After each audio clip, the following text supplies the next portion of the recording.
بعضوں کو اللہ پاک خدمت دین کرنے یا خدمت دین کے لیے سپورٹ کرنے کی شکل میں جو تکلیفیں اٹھاتا ہے بندہ، صبر کرتا ہے، اس کے عوض اللہ وہ درجے دے دیتا ہے جو اولیاء کو عبادات کے یا ریاضات کے نتیجے اور مجاہدات میں ملتے ہیں۔ کیوں؟ اس کا ایک سمپل جواب دیتا ہوں، وہ یہ کہ یہ پیغمبرانہ کام ہے۔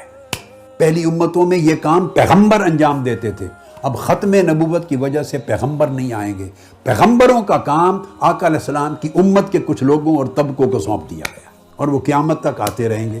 تو جو کام اللہ کے پیغمبر کرتے تھے بنی اسرائیل میں، وہ ختم نبوت ہو جانے کی وجہ سے اللہ پاک حضور کی امت میں کچھ لوگوں سے لے گا۔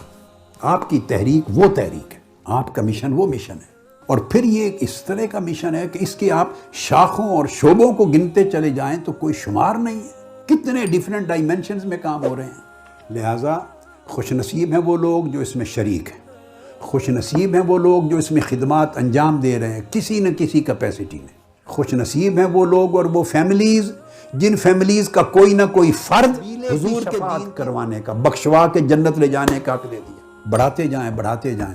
پھر آقا علیہ السلام نے فرمایا ایسے بھی اولیاء اور صالحین ہوں گے کہ ایک فرد 70,000 لوگوں کو بغیر حساب و کتاب کے بخشوا کے جنت میں لے جائے گا، 70,000۔ تو جب ایک شخص ایک گھرانے کو بخشواتا ہے تو کتنے خوش نصیب ہیں وہ گھرانے کے جن کے لوگ ایک ایسے کام کا حصہ بن رہے ہیں جو پوری امت کو بخشوانے کی فکر کر رہا ہے، جو پوری امت کو جنت کی طرف لے جانے کے لیے ایفرٹ کر رہا ہے، پوری امت کو گمراہی سے نکال کر ہدایت کے نور تک پہنچانے کی کوشش کر رہا ہے۔ اور آپ کو اندازہ ہے اس تحریک منہاج القرآن کے ذریعے کتنے لاکھوں لوگوں کے ایمان بچ گئے۔ آپ پاکستان کے اندر گھرانوں سے باہر سے پوچھیں، مجھے تو لوگ ملتے ہیں تو خود بتاتے ہیں، اور میں دیکھتا ساری زندگی مجھے ہو گئی دیکھتے، خود بتاتے ہیں کہ منہاج القرآن سے نہ جڑتے تو آپ کلبوں میں ہوتے، شرابیں پی رہے ہوتے، بوندے پہنے ہوئے ہوتے اور کرائیوں پر چینز پہنے ہوئے ہوتے، کیا کیا تو بوندے ہوتے اور پتہ نہیں کس حالت میں ہوتے۔ لوگ خود بتاتے ہیں، خود بتاتے، اس لیے کہ ان کے گھرانے میں دین نہیں تھا، یعنی ماں باپ نماز نہیں پڑھتے تھے، گھر کے اندر دین نہیں تھا، ان کے والدین کے اندر، تو دین پہ لگانا کس نے تھا؟ دوست یار سارے برائی کی طرف تھے، سارا کلچر خراب تھا، تو یعنی برائی میں لت پت تھے ماحول میں، اور وہ نوجوان تھے۔ انہوں نے مجھے دیکھا کہ ایک نوجوان شخص اٹھا ہے تو کسی کو نوجوانی بھا گئی میری، نوجوان کے ساتھ لگ گئے، کسی کو کوئی چیز اچھی لگ گئی، کسی کو کوئی بات اچھی لگ گئی، کسی کے دل کو بات پہنچ گئی، کسی کے دماغ میں پہنچ گئی، کسی کے حال میں پہنچ گئی، کسی کا عمل، لاکھوں کروڑوں لوگ گھرانے، ان کے ایمان بچ گئے، ان کے عمل بچ گئے، فسق و فجور سے بچ گئے۔ لاکھوں ملینز ایسے ہیں جو بد عقیدہ ہو گئے ہوتے، اثرات بد عقیدگی کا اتنے طاقتور تھے، کوئی ڈیفینڈ کرنے والا نہیں تھا صحیح عقیدے کو، وہ بد عقیدہ ہو گئے ہوتے، ان کے عقیدے بچ گئے۔ آپ دیکھتے ہیں نا کہ کتنی زبانیں ہیں آقا علیہ السلام کے میلاد کے خلاف اٹھتی تھی، اب پاکستان میں ہر زبان بند ہو گئی۔ کرتا تو سب کچھ اللہ ہے، سب کچھ اللہ کرتا ہے، مگر اللہ نے یہ کروایا کس سے؟ اس عقیدے پر کتنی تہمتیں اٹھتی تھی، سب زبانیں بند ہو گئی، کتنا اس کو دبایا جاتا تھا، مشرک بدعت، شرک بدعت کے شور اٹھتے تھے، شرک بدعت کا نام غائب ہو گیا سوسائٹی سے، حضور علیہ السلام کا توسل شفاعت کے خلاف بولتے تھے، تذکرہ ختم ہو گیا، ادب احترام، حضور کا میلاد، رحمت للعالمین، جشن، نعت خوانی، میلاد محفل، ہر چیز اس کے خلاف دنگے فساد ہوتے تھے، سب زبانیں بند ہو گئی، اعتدال پر امت کو لے آئے۔ کسی نے بیٹھ کے سوچا تحریک منہاج القرآن کو اگر ایک طرف کر دیں، اس پاکستان کی ہسٹری میں کوئی ہے جو کلیم بھی کر سکے کہ ہمارا کنٹریبیوشن ہے، ہماری وجہ سے یہ ہوا، سوائے تحریک منہاج القرآن کی کافشوں؟ یہ جو پورے 40 سال کے اوپر محیط ایک محنت ہے، 40 سال پر اس نے لوگوں کی سوچوں کے دھارے چینج کر دی ہیں، فکر کی سمتیں تبدیل کر دی ہیں، زبانیں بند کر دی ہیں، زاویے سوچ کے بدل دی ہیں، اینگلز بدل دیے ہیں، اینگلز، زاویے غالب کر دیا آقا کی محبت کو، اعتقاد کو، عقیدت کو، نسبت کو، توسل کو، شفاعت کو، میلاد کو، ان ساری چیزوں کے تصور کو۔ عقیدے بچ گئے، دنیا میں ٹرینڈ بدل دیا ہے، ٹرینڈ۔ اس طرح عمل کو دیکھتے ہیں، اعمال کو دیکھیں، اخلاق کو دیکھیں، اطوار کو دیکھیں، طبیعتوں کے اندر اعتدال کو دیکھیں، اخلاق کو سنورنا، بدلنا، اس طرح آپ کرتے چلے جائیں۔ اینڈلیس سے شمار تھوڑی ہے، حالات مشکل ہیں، صبر کر کے ہیلپ کر رہا ہے، دنیاوی مفاد وسائل کم ہیں، کوئی صبر کر کے حل کر رہا ہے، کوئی شکر کر کے ایک دوسرے کی مدد کر رہا ہے۔ کوئی اپنی قربانیاں دے کے مدد کر رہا ہے.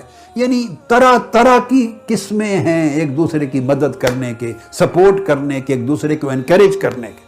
اور کیسے مدد کر رہے ہیں؟ ہر ایک کی نظر آقا علیہ السلام کے چہرے پر ہے، حضور کے لیے کر رہے ہیں، اللہ کی رضا پر ہے، آخرت کے لیے کر رہے ہیں. پرواہ نہیں یہاں کیا ملتا ہے کتنا نہیں ملتا، اس سے آقا خوش ہوں گے، اللہ خوش ہوگا، آخرت سنور جائے گی، بس مدد کر رہے ہیں.